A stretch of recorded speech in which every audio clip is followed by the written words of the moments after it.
작년 나왔는데 1번 반사회적 법률행위에 해당하는 그냥 문제 자체에서 부동산 이중매매 그랬으니까 여러분들은 다 생각하면서 들어가셔야 돼요.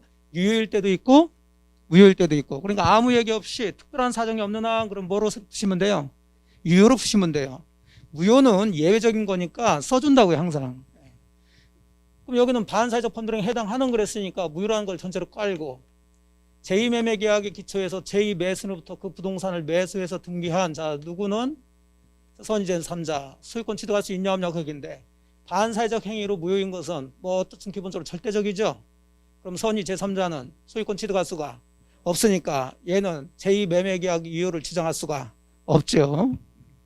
있다 보니까 이놈이 틀렸지. 자, 2번 제2매수인이 이중매매 사실을 알았다는 사정만으로는 반사회적 행위에 해당되지는 않고요. 뭘 해야 된다고요? 적극 가담해야지. 알면서도 권유를 해야 돼요. 요청을 하고. 안 거 가지고서는 안 된다. 이유가 됩니다.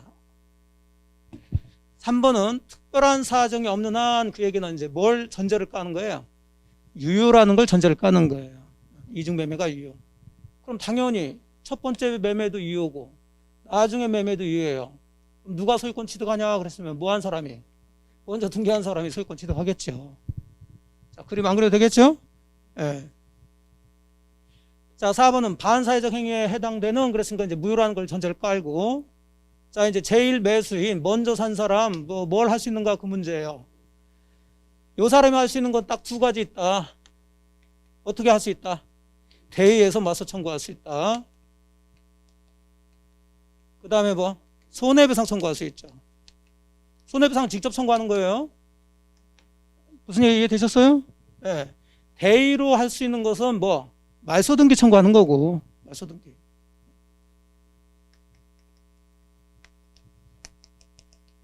안 그리려고 그랬는데 눈빛들이 그려달라는 눈빛이어서 먼저 샀는데 요놈이 적극 가담해가지고 매매계약을 했다. 그래서 등기까지 이렇게 들어가 버렸다. 자, 그럼 이 사람 같은 경우는 지가 유효인데 자, 이거 적극 가담했으면 무효가 돼요. 그럼 얘는 소유권 취득해야 되는데 얘가 소유권 취득하기 위해서는 등기를 해야 되겠죠? 근데 등기는 지금 이미 누구 명의로 돼 있다? 형명으로 등기돼 있다.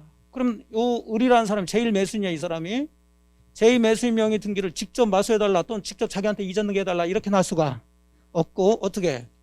대의로 말소 등기는 대의로 얘를 대신해서 말소시켜가지고 돌려놓고 이렇게 가져와야 돼요. 하지만 요 놈의 적극 가담한 행위는 반사회적 행위가 되는 거죠. 이건 불법 행위가 되는 거예요. 너 때문에 내가 손해를 봤으니까 너 불법 행위니까 직접 뭐 해달라고? 손해배상 청구해달라고 들어가는 거예요. 이건 직접 들어가는 거죠. 제2매수인에 대해서 직접 소유권 이전 등기 말소 청구할 수는 없고요. 말소 청구는 어떻게? 대의. 손해배상 청구는 직접. 자, 구별하셨죠? 자, 5번 부동산 이중매매 법리는 이중으로 부동산 임대차 계약이 체결된 경우도 적용될 수가 있어요. 이건 이 부동산 이중매매 법리는 여기뿐만 아니라 이제 여기저기에서 이제 적용되는 게 있는데, 자, 팔린 부동산에 대해서 적극 가담해서 임대차 계약을 했다 그러면 이 임대차도 뭐란 얘기예요? 무효가 되는 거죠. 아까처럼 팔린 부동산에 대해서 적극 가담해서 근저당권 설정 등기를 했다. 역시 뭐가 되는 거예요? 무효가 되는 거예요. 이런 식이에요. 자, 이거 외에 이제 우리가 뒤쪽에서 배울 수 있는 게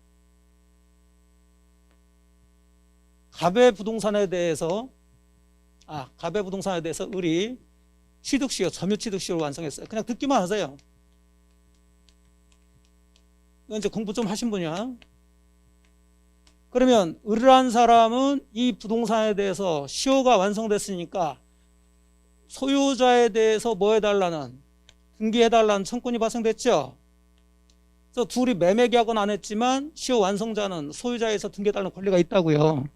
근데 얘가 얘한테 등기해줄 의무가 있으면서도 다른 사람한테 팔아서 넘긴 거, 이것도 이중매매하고 똑같이 들어가시면 되는 거죠. 예.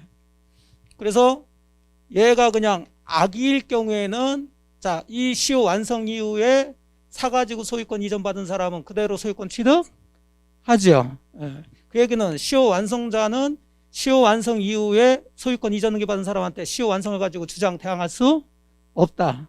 기억나시나요? 이렇게 그래야 기억나지. 이렇게 그래야. 여기가 갑이고 여기가 을인데 시효가 완성됐어. 그럼 완성 이후에 을은 갑에 대해서 뭐 해달라는 등기해달라는 청권이 발생되잖아요. 사진 않았다 하더라도.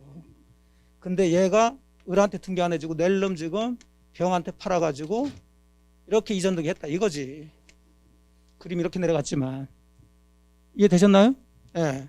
그럼 이게 두 가지 이론이 있다고 그래서 두 가지 논리로 들어갈 수 있다고 그랬는데, 자, 을은 시효는 완성됐지만 아무나한테 시효 완성을 주장할 수 있는 게 아니라 뭐 완성 당시 시효 완성 당시 소유자여야 돼요. 그럼 시효 완성 당시 소유자는 갑이지 병이 아니죠. 병은 시효 완성 이후에 사가지고 소유권 이전받은 사람이니까 이 시효 완성자는 이 병에 대해서는 시효 완성을 가지고 주장 대항할 수가 없다 그래요. 얘 보고 등기해달라 이전 등기해달라 할 수 없다고요. 그런데 요 놈이 시효 완성됐다는 사실을 알면서도 뭐 해가지고 적극가담해가지고 이렇게 시효 완성된 부동산을 사서 이전 등기 받았다. 그러면 이것도 부동산 이중매매하고 똑같이 뭐가 된다? 우유가 되는 거예요, 이게. 논리가 구조가 그렇게 돼 있다고요. 그러면 을은 직접 병에게 그 등기 마소해달라 청구할 수는 없고 갑을 보여서 그래요. 저 얘기가 여기도 그대로 들어가줘야 돼요. 기억나시나 이게? 예. 네. 이중매매 논리는 꼭 사고 판 것만 이렇게 적용된 게 아니라 비슷한 구조로 하면 저 이론이 그대로 적용되는 거예요, 이게. 그게 몇 군데가 있어요. 가장 대표적으로 여러분들이 배우신 게 이제 요거지. 그래서 임대차도 다 적용된다는 얘기죠. 자, 1번이 되겠고.